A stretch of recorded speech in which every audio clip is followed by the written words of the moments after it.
Discrimination against Indigenous peoples is deeply embedded in our country's roots and history.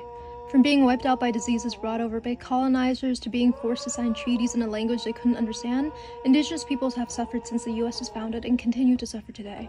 Unfortunately, a lot of the pain and loss they've experienced has been downplayed and overlooked. In classrooms, they teach Americans at a young age the Pilgrims happily feasted on turkeys with the local tribes. The US has a holiday honoring Christopher Columbus, and until recently, most people hailed him as a hero. Disney released Pocahontas to highlight a love story between a native girl and her colonizer.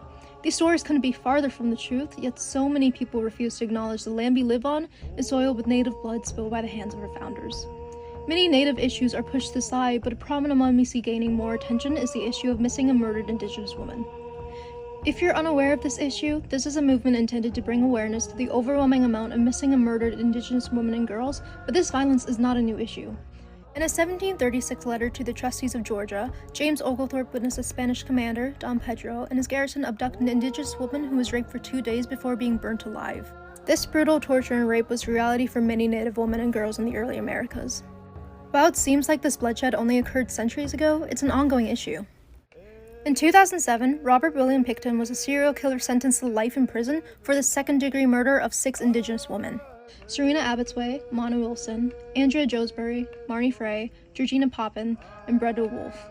In 2022, Canadian Jeremy Skibicki was a killer and rapist charged with the murder of 4 Indigenous women: Rebecca Contois, Morgan Harris, Mercedes Myron, and a woman whose identity was previously unknown until March 24, 2025, Ashley Shingoose.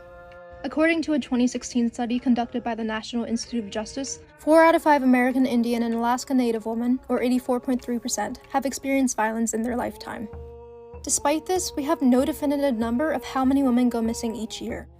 The National Crime Information Center found there are around 5,500 cases of murdered and missing Indigenous women reported in 2016, yet only about 100 of them were entered into the Department of Justice's database. Unfortunately, there isn't much the police can do about these issues. Many of these crimes go unreported, and jurisdiction with policing can be tricky when it comes to reservations. Reservations are sovereign, meaning that local police department's jurisdiction does not cover these areas. A study on American Indian policing published by Cambridge University Press found that while there are a few policing arrangements created between Native police forces and the state or federal government, the tribal government governs its own police force and creates the rules it must abide by.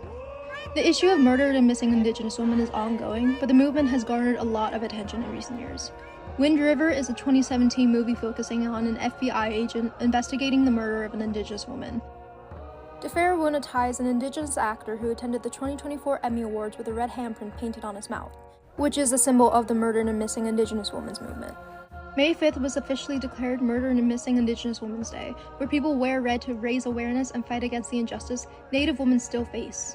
As of the 2020 census, about 1.1% of Minnesotans are Native American and Alaska Native.